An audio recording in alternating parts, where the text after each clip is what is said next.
नमो नमः। जय हिंद, जय हिंदी, जय चंबल, जय संबल। ग्वालियर की ऐतिहासिक विरासत को आपके समक्ष रखने का प्रयास करूंगा।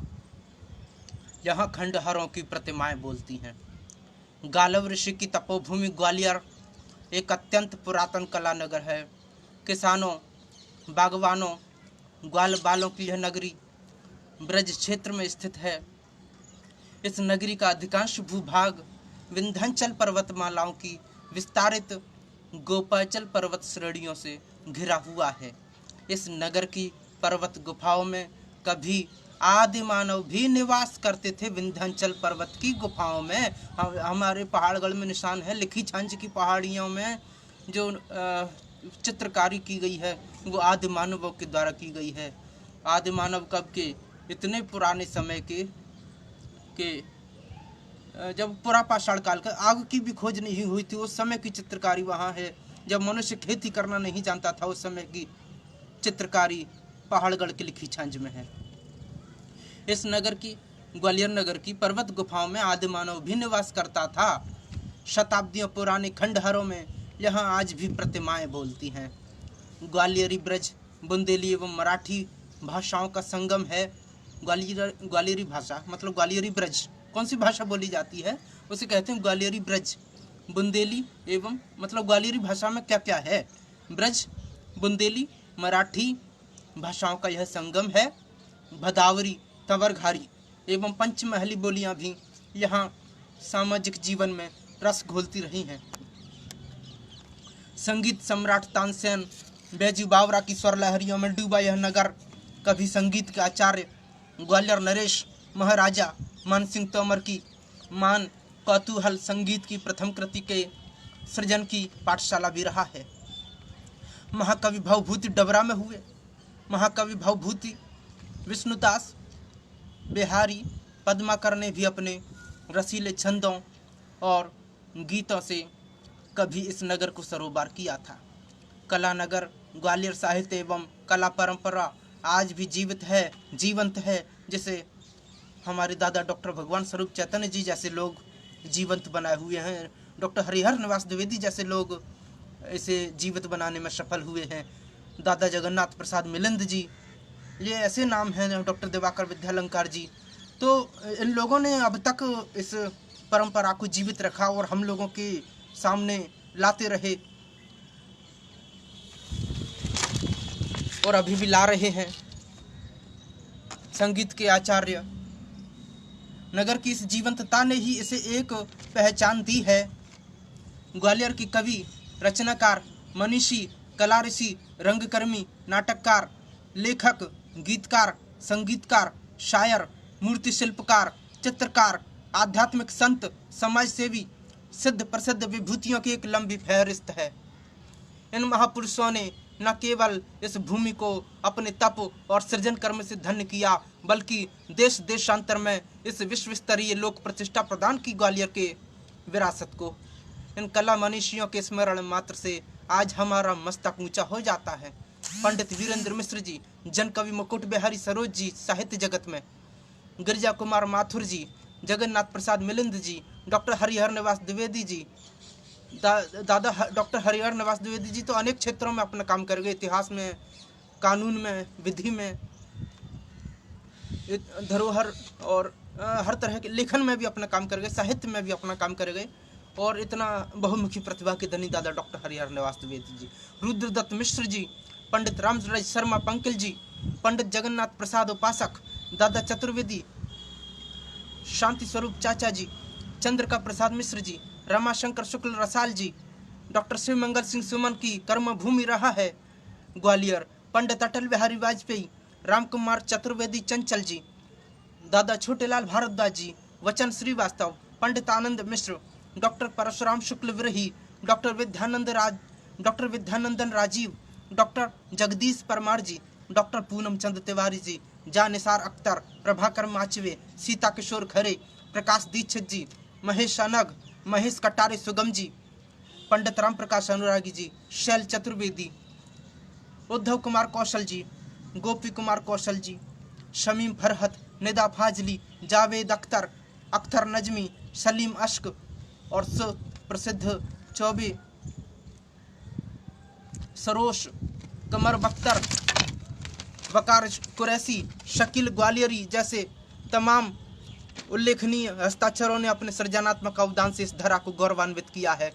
नई पीढ़ी के तमाम रचनाकार आज भी इस नगर की गौरवशाली सांस्कृतिक विरासत में गौरव के नए अध्याय जोड़ रहे हैं।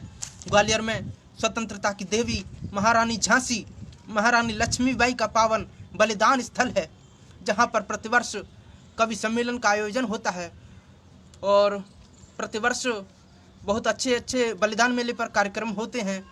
रानी झांसी की पूरी बलिदान नाटिका का प्रस्तुतिकरण उस लक्ष्मीबाई की समाधि के सामने होता है। यहाँ सर्वधर्म समभाव की प्रतीक समरसता का संदेश देते हुए तमाम पुरातन मंदिर, मस्जिद, गुरुद्वारे हैं, धर्मस्थल हैं, चर्च हैं, सिंधिया वंश की छत्रियाँ हैं, संग्रहालय हैं, गली मोहल्ले बाजार और बहुत कुछ है देखने के लिए। फूलबाग हैं, पार्क हैं, इटालियन गार्डन है, सिंधिया वंश की अनेक छत्रियाँ हैं, संग्रहालय, गली मोहल्ले बाजार हैं, गोपाचल पर्वत में जैन तीर्थ स्थल एवं विशाल मूर्तियाँ हैं, सैलानियों के लिए अनेक दर्शनीय एवं रमणीय इमारतें हैं। पत्थरों और शिलालेख बोलते हैं ग्वालियर के, पत्थर और शिलालेख बोलते हैं, सुनने वाले का दिल धड़कता है। ग्वालियर क्या है? ग्वालियर ये मृगनयनी राजा मान सिंह की प्यार भरी यादों का शहर है। मृगनयनी और राजा मान सिंह की प्यार भरी यादों का शहर, स्मृतियों का शहर। यहाँ चितेरों की चितेरा ओली है।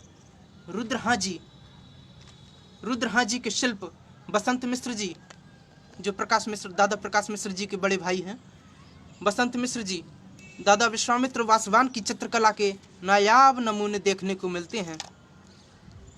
ग्वालियर ने देश को पंडित अटल बिहारी वाजपेयी जैसा एक महान राजनेता, प्रधानमंत्री दिया। नरेंद्र तोमर जैसे केंद्र के प्रतिष्ठित मंत्री, जो अग्रिम पंक्ति के मंत्री हैं केंद्र के, ग्वालियर से हैं। प्रभात झा जैसे राजनीतिज्ञ ग्वालियर ने दिए हैं। डॉक्टर सारस्वत जैसे वैज्ञानिक एवं डॉक्टर ब्रह्मदेव शर्मा जैसे मनीषी चिंतकों पर हमें गर्व है। यूपीएससी के अध्यक्ष रहे डॉक्टर दीपक अग्रवाल जी पर हमें गर्व है, जो ग्वालियर से थे। डॉक्टर दीपक अग्रवाल, प्रतिष्ठित विचारक चिंतक डॉक्टर दीपक अग्रवाल यूपीएससी के अध्यक्ष रहे ग्वालियर से। ग्वालियर राजवंश के कोषाध्यक्ष, सन 1857 में देशभक्त स्वराजियों की सहायता करने वाले कृत्रिम क्रांतिवीर शहीद श्री अमरचंद बाठिया जी की शहादत को भी ग्वालियर के लोग कैसे भुला सकते हैं पंडित अमरचंद बाठिया जी को। ग्वालियर के पुरातत्व स्थापत्य की महान कारीगरी, ग्वालियर दुर्ग का मान मंदिर, गुजरी महल आज की सुंदरता के लिहाज से विश्व में लोकप्रियता के उच्चतम शिखरों को छू रहे हैं। यहाँ की पत्थर की जाली झिलमिली नगर के कला शिल्पियों के उच्चतम शिखर को छू सकते हैं। यहाँ की पत्थर की जाली झिलमिली नगर के कला शिल्पियों का अपना एक अलग ही अनूठा आविष्कार है। अनमोल साहित्य संपदा यहाँ पांडुलिपियों के रूप में यत्र तत्र संग्रहालयों में बिखरी पड़ी है, साहित्यकारों के घर में पड़ी है। दुनिया के तमाम लोग इस शहर की विविधता एवं सौहार्द को देख करके दांतों तली उंगली दबाते हैं। पुरातन शहर ग्वालियर दुर्ग, ग्वालियर शहर, नया शहर सिंधिया वंश द्वारा भोज के लिए बसाया गया शहर था। लश्कर और प्राचीन मुरार छावनी, ठाटीपुर आदि मिलाकर के इस शहर को पूर्ण बनाते हैं ग्वालियर। आज शिक्षा का एक महान केंद्र है ग्वालियर, और छावनी का भी केंद्र है मुरार छावनी। पूरे देश भर में प्रतिष्ठित एक छावनी है मुरार छावनी, ग्वालियर में है। आज शिक्षा का एक महान केंद्र ग्वालियर बन गया है। व्यापार वाणिज्य के लिए प्रसिद्ध ग्वालियर का व्यापार मेला विश्व स्तरीय मेलों में शुमार है।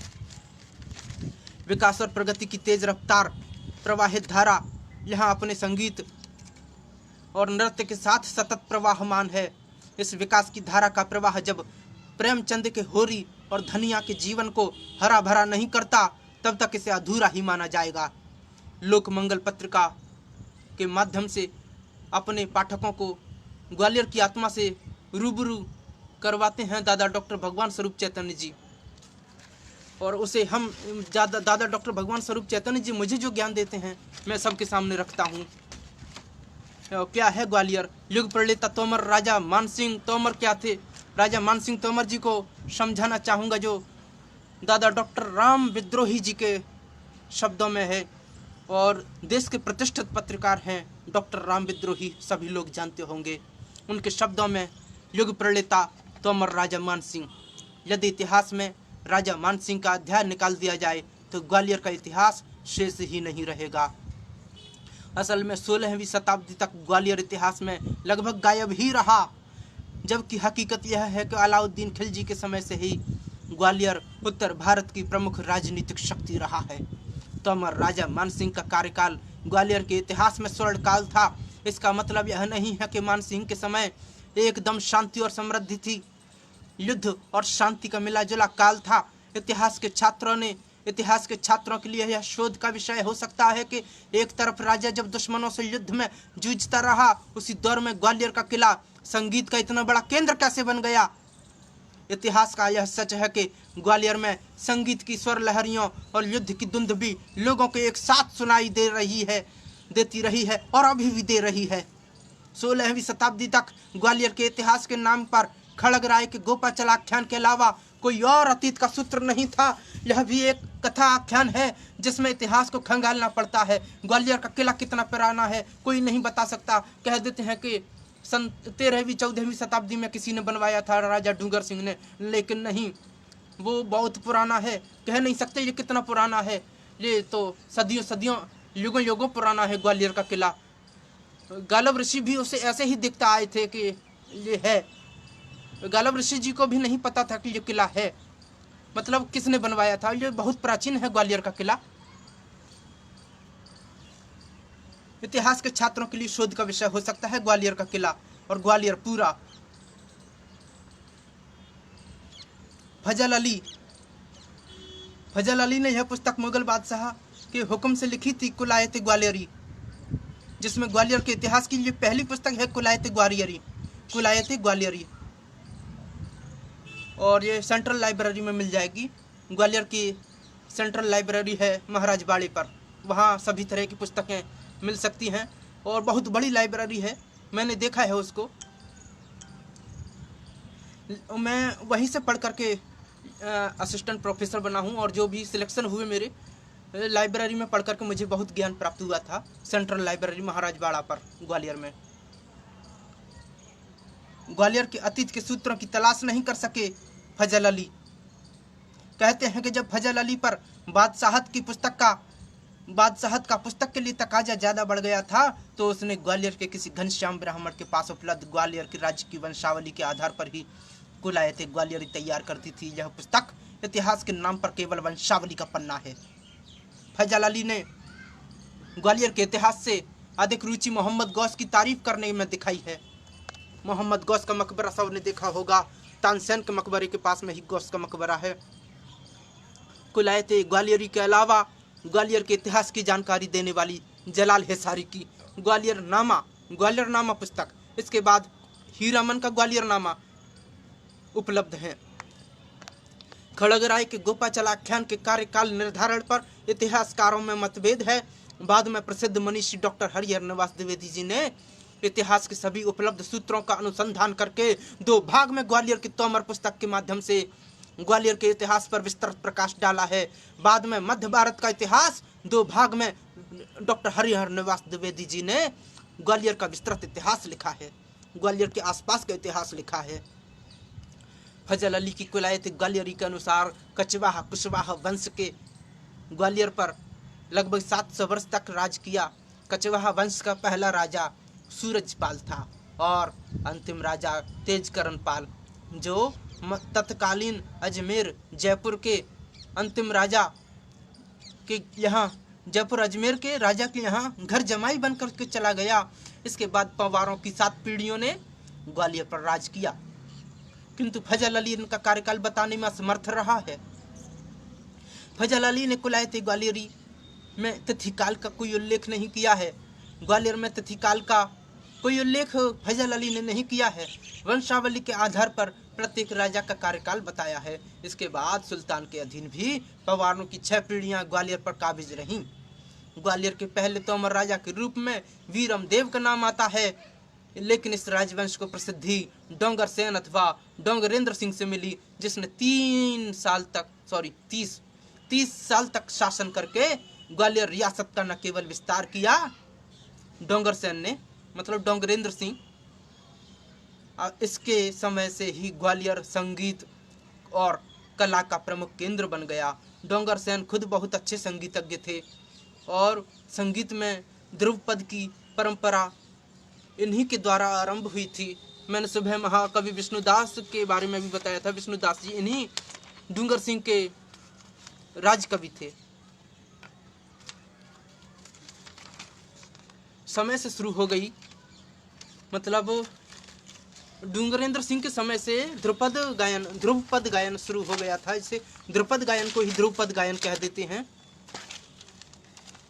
डोंगर सेन ने किले पर गणेशपुर तथा बहादुरगढ़ बादलगढ़ का निर्माण किया ग्वालियर के किले में।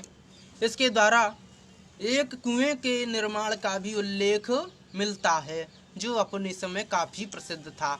डोंगर सेन के बाद उसके बेटे कीरत सिंह ने ग्वालियर पर 35 साल तक राज किया। इसी के समय में मोती झील का निर्माण किया गया। मोती झील रेलवे स्टेशन है।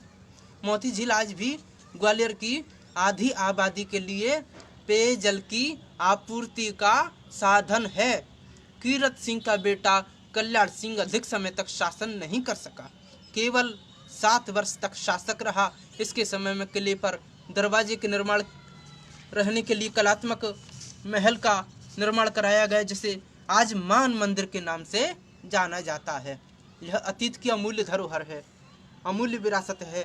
राजा मान सिंह के समय ग्वालियर रियासत बहुत बड़ी तो नहीं थी, लेकिन उत्तर भारत की एक प्रमुख राजनीतिक और सैन्य शक्ति का केंद्र रही ग्वालियर रियासत। ग्वालियर और नरवर के दुर्ग इसके रक्षा कवच थे। सिकंदर लोधी के आक्रमण के समय ग्वालियर दिल्ली सल्तनत की आंख की किरकिरी बन गया। इसने इसे हथियाने के लिए कई प्रयास किए, लेकिन हर बार उसे मुंह की खानी पड़ी। राजा मान सिंह के समय ग्वालियर कितनी बड़ी राजनीतिक ताकत था, यह इस बात से पता चलता है कि लोधी वंश की अपनी राजधानी दिल्ली से हटा करके आगरा और धौलपुर लानी पड़ी। कितना ताकतवर राजा मान सिंह के समय था ग्वालियर रियासत, मतलब लोधी राजा को आगरा और धौलपुर तक अपनी राजधानी लानी पड़ी। इसका एकमात्र कारण केवल ग्वालियर की गतिविधियों पर नजदीक से निगरानी करना था, इसे कमजोर करना था। असल में दिल्ली की बादशाहत ग्वालियर से बहुत भयभीत थी और उसे अंदेशा था कि राजा मान सिंह कभी भी दिल्ली पर कब्जा कर सकता है। सिकंदर लोधी से पहले इसके पिता बहलोल लोधी ने भी ग्वालियर को हथियाने का प्रयास किया था, लेकिन उसे सफलता नहीं मिली। सिकंदर लोधी जानता था कि वह राजा मान सिंह से सीधा मुकाबला नहीं कर सकता, इसलिए उसने उसे कमजोर करने के लिए आसपास के क्षेत्र हथियाने के प्रयास किए। इसमें चंदेरी के राजपूत उसके मददगार बन गए। उनके सहयोग से ही सिकंदर लोधी नरवर के किले पर कब्जा कर सका, लेकिन ग्वालियर फिर भी उसके कब्जे में नहीं आया। बाद में सिकंदर लोधी के पुत्र इब्राहिम लोधी ने मान सिंह के पुत्र विक्रमादित्य को पराजित कर ग्वालियर को अपने अधीन किया। विक्रमादित्य उस समय सल्तनत का एक सूबेदार बनकर के रह गया। विक्रमादित्य राजा मान सिंह को एक तरफ बाह्य शत्रुओं से जूझना पड़ रहा था, तो दूसरी तरफ आंतरिक अशांति अव्यवस्थाएं थीं। आंतरिक अशांति मजबूत करने के लिए मान सिंह ने गुजरी मृगनयनी से विवाह किया था। यह एक राजनीतिक विवाह था। राजा मान सिंह को इससे आंतरिक व्यवस्था मजबूत करने में मदद मिली और गुर्जर जैसी लड़ाका और बहादुर कौम हमेशा के लिए उसकी मददगार बन गई। मान सिंह ने मृगनयनी के लिए ग्वालियर दुर्ग पर ही गुजरी महल का निर्माण कराया था। ज्यामिति आधारित यह महल वास्तुकला की अमूल्य धरोहर है। धार्मिक सहिष्णुता की प्रवृत्तियों और नीतियों के संदर्भ में तोमर राजा अग्रणी रहे हैं। तोमरों ने ग्वालियर में जैन धर्म को भी प्रोत्साहित किया था। इसी के चलते ग्वालियर मध्य युग में जैन संप्रदाय का प्रमुख तीर्थ स्थल बन गया था। मानसिंह ने अपने पूर्वजों से भी अधिक धार्मिक सहिष्णुता का परिचय दिया। उसने अपने यहाँ मुस्लिमों को भी संरक्षण और शरण दी। संगीत सभा ने मुस्लिम संगीतज्ञों को भी सम्मानपूर्ण स्थान दिया। उसने वास्तुकला के क्षेत्र में मुस्लिम स्थापना का भी समन्वय किया और वास्तु निर्माण में गुंबदों को भी अपनाया। देवनागरी के साथ उसने अरबी और फारसी के शिलालेख भी लगवाए। मानसिंह तोमर के बारे में तत्कालीन अरबी फारसी के विद्वान नियामतुल्लाह लिखते हैं कि राजा मानसिंह तोमर मुसलमानों के लिए मुसलमान और हिंदुओं के लिए हिंदू शासक था।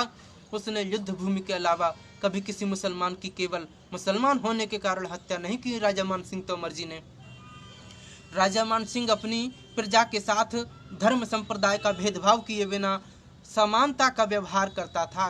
राजा मानसिंह ने जैन धर्म को भी प्रश्रय दिया। काष्ठ संगी भट्टारक परंपरा मानसिंह के समय तक फलती फूलती रही। यह मानसिंह का युग निर्माणकारी धार्मिक सहिष्णुता समन्वय नीति का प्रतीक थी।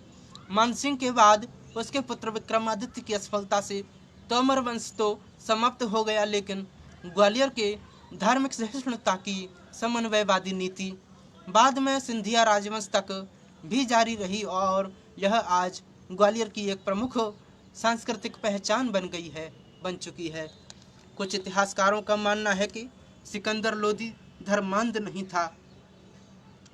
उसने यदि हत्याएं की तो उसका कारण राजनीतिक था। सिकंदर लोदी की हत्याओं का कारण धर्म नहीं था, धार्मिक नहीं था।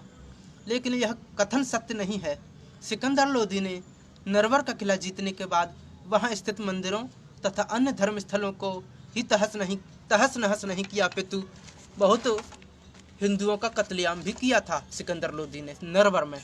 नरवर ग्वालियर के शिवपुरी जिले में है, ग्वालियर के पास मान सकते हैं। इसकी तत्काल उस समय ग्वालियर का नज़दीकी रियासत थी नरवर। इसकी कोई राजनीतिक वजह समझ में नहीं आती कि सिकंदर लोदी ने कत्लेआम क्यों किया था नरवर में। इसलिए सहिष्णुता के मामले में सिकंदर लोदी राजा मानसिंह के आगे कहीं नहीं ठहरता। मध्यकालीन इतिहास में दूर दूर तक मानसिंह के समकालीन कोई ऐसा शासक नहीं था जो उसकी धार्मिक सहिष्णुता की नीति में बराबरी कर सकता हो। इस दृष्टि से मानसिंह युग प्रणेता था। उसने प्राचीन मान्यताओं में परिवर्तन कर उन्हें समकालीन बनाया। राजा मानसिंह की संगीत के प्रति रागात्मकता को देखते हुए उसे युग प्रवर्तक एवं मध्ययुग का एक प्रमुख व्यक्ति कहा जा सकता है। वह अपने समकालीन शासकों से कहीं अधिक योग्य शासक और संगीतज्ञ था। राजा मानसिंह उसने भारतीय संगीत के युग प्रवाह को एक नई दिशा दी। उसने प्राचीन भारतीय संगीत के सिद्धांतों पर ही नई राग और शैली को विकसित कर प्रचलित किया, जिसमें विष्णुपद और कव्वाली के मुकाबले ध्रुवपद की गजलों के समक्ष प्रस्तुत किया। उसने धमार होली जैसी संगीत परंपरा को भी स्थापित किया। मानसिंह ने बहुत काम किए। मान कौतूहल ग्रंथ तैयार किया मानसिंह ने। राजा मानसिंह के दरबार में बैजू बाबरा, बक्सू, गोपाल आदि संगीतज्ञ और गायक थे। उनसे उसने गुजरी, ताड़ी इत्यादि अनेक राग रागनियों को विकसित करवाया। धार्मिक समन्वय के प्रणेता, कुशल योद्धा, महान कूटनीतिज्ञ, प्रजापालक भाव प्रणव कला मर्मज्ञ के रूप में राजा मानसिंह का व्यक्तित्व हमारे सामने आता है। राजा मानसिंह ने युग की नवीन प्रेरणा को स्वीकार करने में उदारता दिखा करके भावी शासकों को नई दिशा और सोच दी। युग के प्रवाह को आत्मसात कर राजा मानसिंह युग प्रणेता बन गए। अपने जिस धार्मिक और सामाजिक सहिष्णुता की नीति के कारण मुगल बादशाह अकबर महान बन गया, उसकी प्रेरणा मानसिंह के समय की नीतियां ही थीं। तो यह कहना अतिशयोक्ति पूर्ण नहीं होगा कि राजा मानसिंह एक महान शासक थे, महान कूटनीतिज्ञ थे, कुशल योद्धा थे, वीर थे और संगीत प्रेमी थे। अब हम भवभूति के बारे में बताना चाहेंगे, जो भवभूति का ग्वालियर के लिए क्या योगदान है। भवभूति और ग्वालियर, यह डॉक्टर दिवाकर विद्यालंकार जी बता रहे हैं कि भवभूति, महाकवि भवभूति संस्कृत में जिन्होंने ग्रंथ लिखे उनकी कर्मस्थली रही है ग्वालियर। ऐतिहासिक और सांस्कृतिक संपन्नता की दृष्टि से प्रसिद्ध नगरी ग्वालियर के साहित्यिक अवदान का मूल्यांकन किए बिना ग्वालियर क्षेत्र के महत्व का आकलन अधूरा है। सन 1934 ईस्वी से सन 1523 ईस्वी तक ऐसाह के तोमरों का गोपाचल गढ़ पर आधिपत्य रहा। ऐसाह अम्बाह के पास में है, अम्बाह के तहसील में ही आता है ऐसाह। तो ऐसाह के तोमरों का गोपाचल गढ़ पर आधिपत्य रहा। इन वर्षों में इस क्षेत्र के इतिहास स्वर्णाक्षरों में लिखे जाने योग्य हैं। संस्कृत अपभ्रंश और हिंदी के विकास में इस काल में ग्वालियर के क्षेत्र के द्वारा किया गया योगदान चिरस्मरणीय रहेगा। हिंदी के विकास में, संस्कृत के विकास में, अपभ्रंश के विकास में। कुतवार के सुपुत्र महाकवि विष्णुदास ने, हिंदी में कुतवार मुरैना में है, कुतवार के सुपुत्र महाकवि विष्णुदास ने, कुतवार महाभारत कालीन नगर है कुंतलपुर, मानसिंह तोमर द्वारा प्रस्तुत ध्रुपद संगीत उस काल में किसी भी राजभाषा की और वर्तमान में किसी भी संगीत सभा की प्रतिष्ठा के स्तर का सूचक बन गया था। महाकवि विष्णुदास ने हिंदी में महाभारत और रामायण की भी रचना की थी। संगीत सम्राट तानसेन की स्वर लहरियों की गूंज से आज भी भारत का यह मध्य क्षेत्र झंकृत होता रहता है। पुरातात्विक दृष्टि से इस क्षेत्र का विश्लेषण किए बिना भारतीय इतिहास का विवरण अपूर्ण हो जाता है। अनेक शिलालेखों, अभिलेखों, मूर्तियों, प्राचीन स्वर्ण सिक्कों के उत्खनन के बाद इस क्षेत्र की प्राचीन समृद्धि से पुरातत्ववेत्ता चकित रह जाते हैं। संस्कृत साहित्य में महाकवि विष्णुदास, महाकवि कालिदास के समान ही गौरवास्पद एवं सफल नाटककार होने का श्रेय कदाचित महाकवि भवभूति को भी प्राप्त होता है। संस्कृत नाटकों के विशाल साहित्य भंडार पर जिन कतिपय नाटककारों के चिन्ह विद्यमान हैं, उनमें महाकवि भवभूति अग्रगण्य हैं। वस्तुतः संस्कृत नाट्य साहित्य महाकवि भवभूति विलक्षण प्रतिभा के धनी एवं कृति नाटककार हैं। मानव हृदय के गहरे भावों की पहचान जैसी भवभूति को थी, वैसी अन्य कवियों और नाटककारों में दुर्लभ है। महाकवि भवभूति ने अपने प्रसिद्ध 3 नाटकों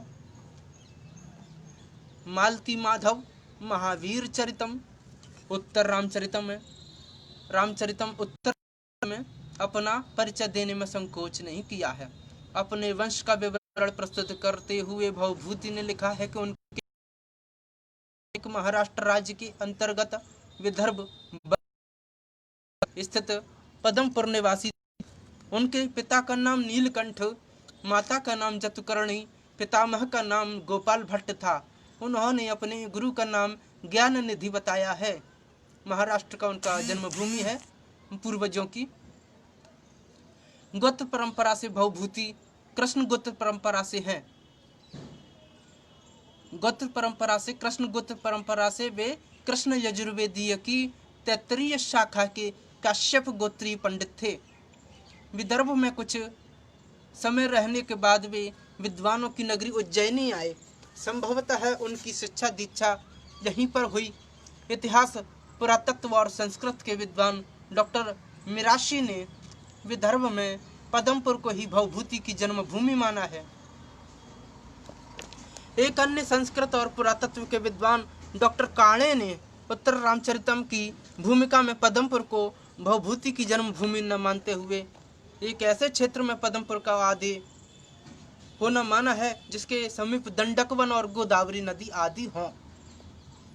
भवभूति के नाटक मालती माधव के टीकाकार श्री जगदधर के अनुसार पदमपुर और पद्मावती नगर एक ही होने चाहिए। पदमपुर और पद्मावती। इसी नाटक में पद्मावती का अत्यंत भावपूर्ण, सजीव और विस्तृत विवरण मिलता है पद्मावती नगर का। इससे यह प्रतीत होता है कि यही पद्मावती नगरी भवभूति की जन्मस्थली अथवा कर्मस्थली होनी चाहिए।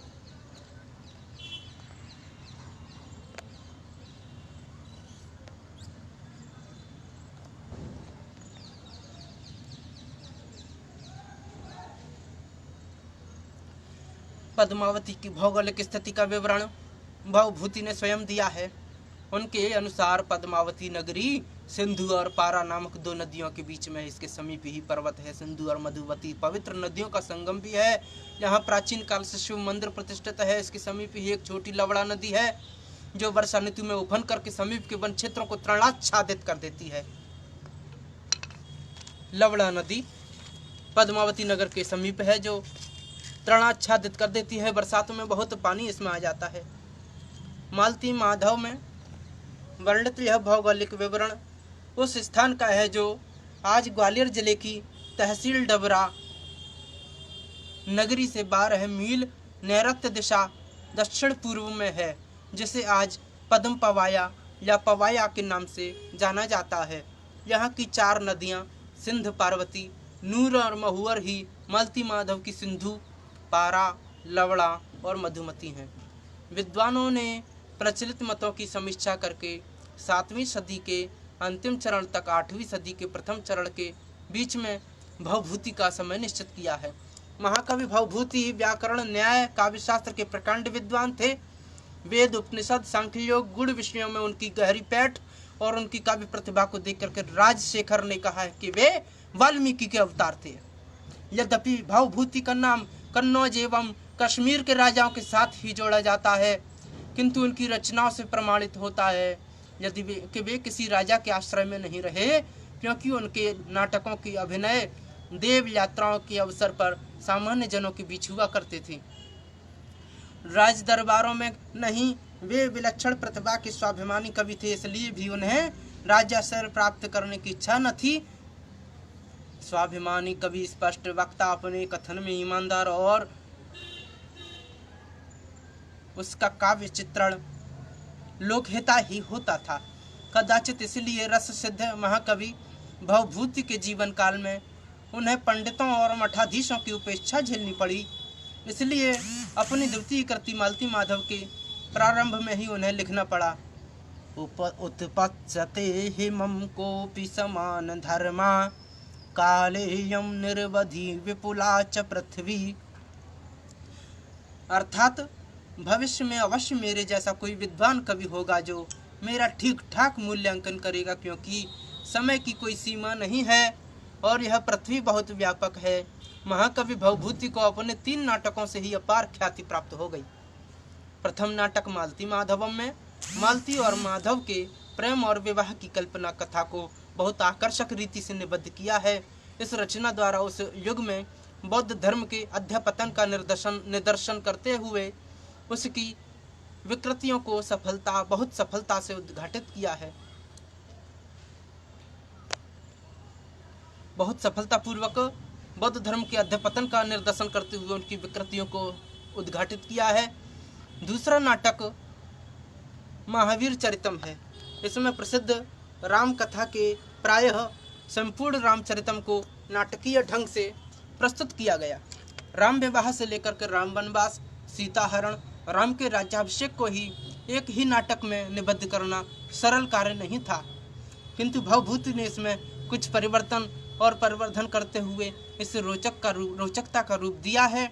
उत्तर रामचरितम में कवि ने अंतिम और सर्वोत्कृष्ट नाटक रचा है। इसमें भवभूति का यह कालिदास के यश का समकक्ष हो गया है।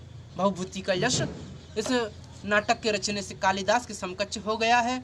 महावीर चरितम में राम कथा के पूर्वार्ध को नाटक रूप में प्रस्तुत कर लेने के बाद कथा के उत्तरार्ध को उत्तर रामचरितमानस में प्रस्तुत किया गया। रामायण का उत्तरकांड इसका मूलाधार है।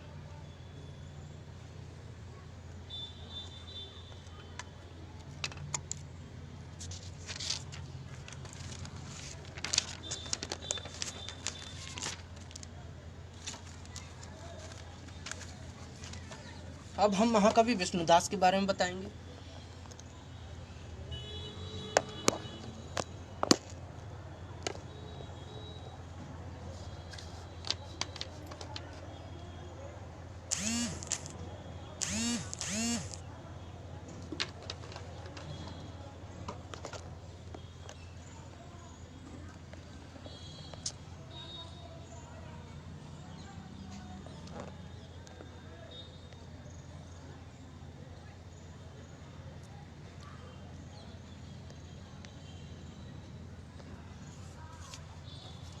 महाकवि विष्णुदास। हम ग्वालियर वासी आज भी नहीं जानते कि प्रथम राम काव्य की रचना और दोहे चौपाई में ग्वालियर में ही की गई थी।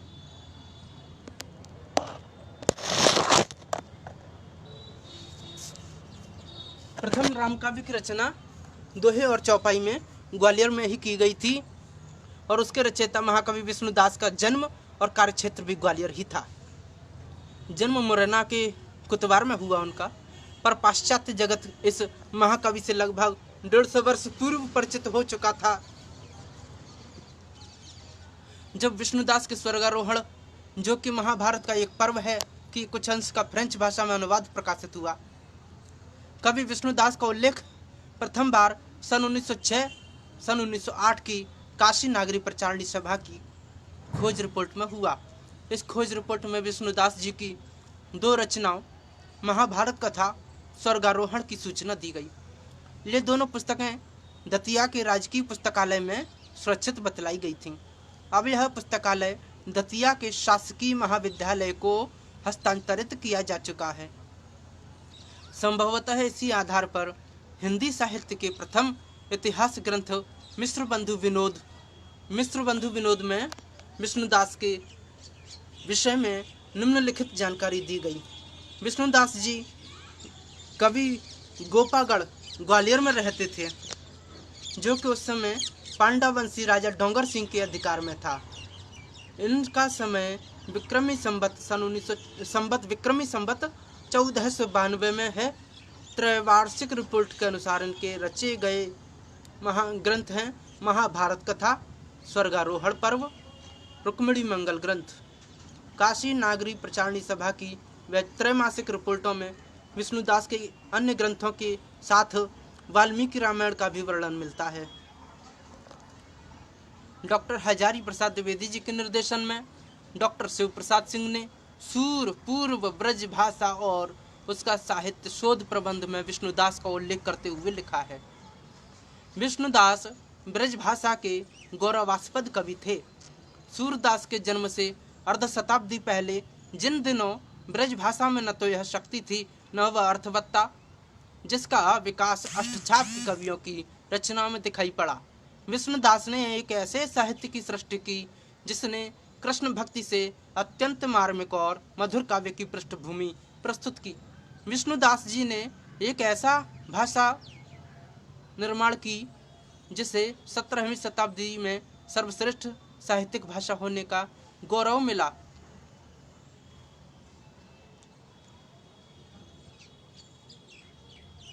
पंडित लोकनाथ द्विवेदी सिलकारी द्वारा संपादित और डॉक्टर भागीरथ मिश्र द्वारा संशोधित विष्णुदास कृत रामायण कथा और सन 1972 में प्रकाशित हुई।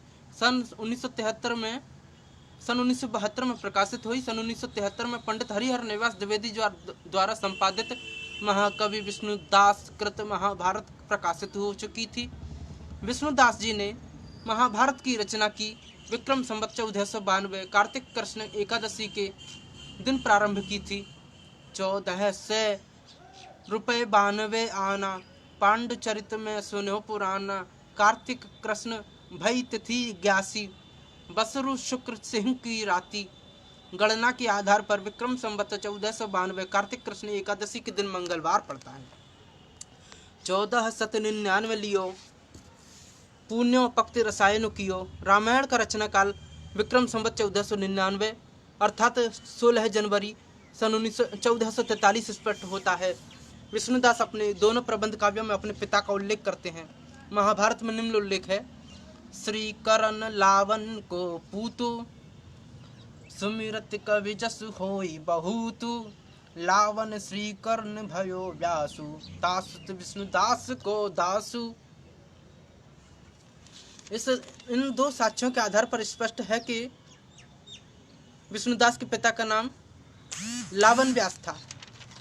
विष्णुदास जी के पिता का नाम कर्ण था।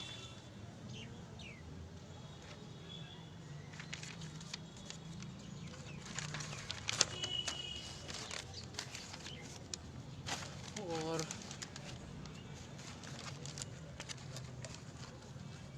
भिंड के निकट लावन गांव के लवनिया अल रखने वाले सनाट ब्राह्मण थे। संत विष्णुदास जी कवि एवं कथावाचक होने के कारण उन्हें व्यास जी कहा जाता था। उन्हें ग्वालियर नरेश डूंगरेंद्र सिंह का राजाश्रय प्राप्त था। महाभारत की कथा राजा डूंगरेंद्र सिंह को सुनाई गई थी। 7 वर्ष पश्चात मोह प्राप्ति हेतु रामायण की रचना की गई।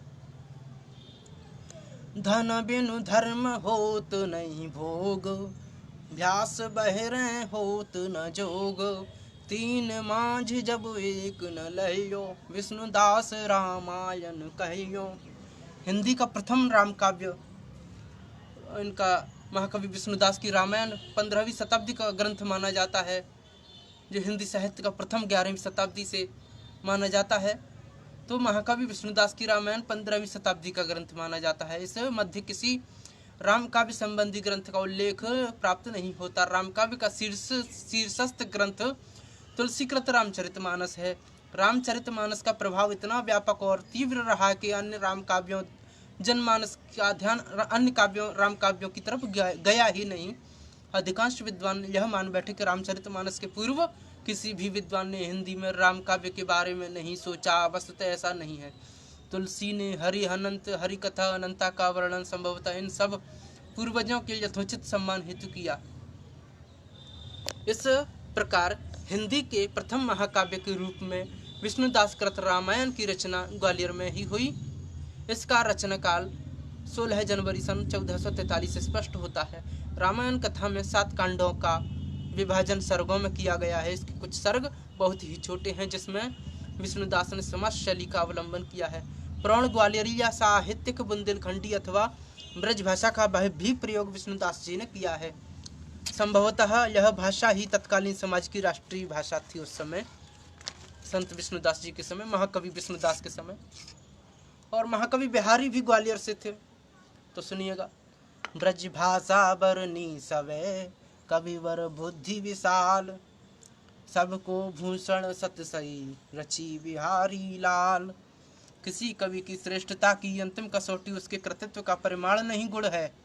इस तथ्य को हिंदी साहित्य में यदि किसी कवि ने सबसे अधिक विश्वास के साथ उपस्थित किया तो महाकवि बिहारी लाल चौबे ने। केवल 1400 से अधिक पंक्तियां लिखकर के बिहारी जी ने जो यश और सम्मान प्राप्त किया, वह बहुत 14,000 पंक्तियों के सृष्टाओं के लिए भी दुर्लभ है। बहुत दुर्लभ कार्य बिहारी जी ने किया है। लोकप्रियता की दृष्टि से बिहारी रीतिकालीन दुर्लभ कवियों में सर्वोपरि हैं। बिहारी जो भाव रत्न हिंदी काव्यकोश को भेंट किए हैं, 400 वर्ष की लंबी अवधि में भी उनकी आभा को कोई धूमिल नहीं कर सका है। बिहारी की आभा अभी तक है, बनी है, जो कि त्यों बनी है, उसे कोई धूमिल नहीं कर सका। किसी अच्छा यौवन तरुणी के समान उनका सौंदर्य आज भी सद्य और नवल है। बिहारी के संबंध में स्वर्गीय राधा कृष्ण दास की सम्मति कितनी यथार्थ है।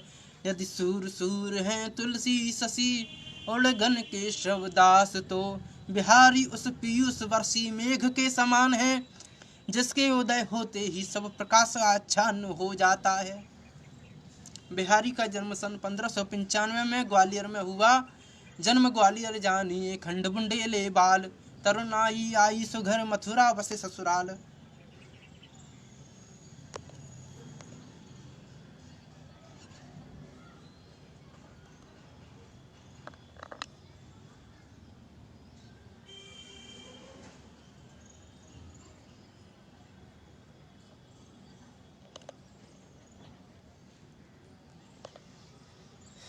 बिहारी के पिता केशव राय थे तथा वे धौम्य गोत्री घरवारी माथुर चौबे थे।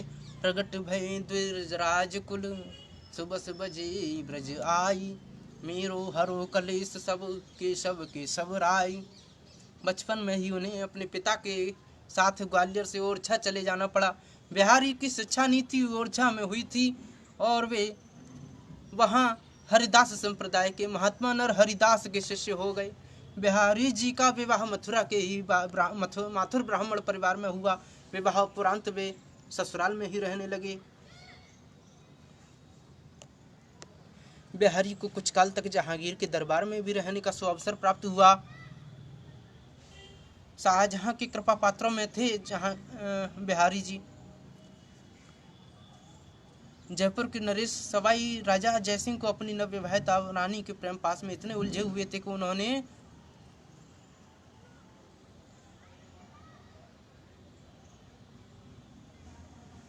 बिहारी ने रानी के प्रेम पास से हटाने का दायित्व राजा को अपने हाथों में ले लिया। बड़े कौशल से उन्होंने अपना प्रसिद्ध दोहा राजा के पास पहुंचाया। नहीं पराग नहीं मधुर मधु नहीं विकास ही काल, अली कली सो बिंधो आगे कौन हवाल, कहना न होगा किस दोहे ने राजा पर जादू सा असर किया और राजा को रंग महल की दीवारों से बाहर खींच करके राज दरबार में ले आया। साथ ही बिहारी को पुरस्कृत भी किया गया।